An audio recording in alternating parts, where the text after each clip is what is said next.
আরে জীবনে একটা প্রেমিকা চাই না চাই না? চাই গুরুজি চাই, আরে অনেকটা চাই। পাড়ায় বেলাবি?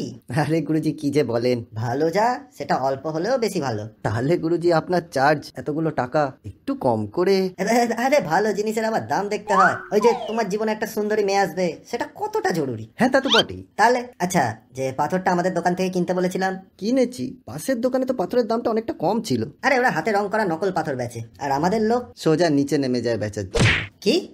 না মানে গুরুজি মাটিতে নেমে আসল পাথর তুলে আনে। আর তাই জন্যই কাজটাও জলদি হয়। আচ্ছা, সে মেয়েটাকে দেখতে কেমন? কি বলবো গুরুজি, চোখে যেন জাদু আছে। কিরম? কি জানি দুটো চোখ দুদিকে তাকিয়ে থাকে। ওটাকে জাদু নাবে লক্ষ্মী টেরা বলে।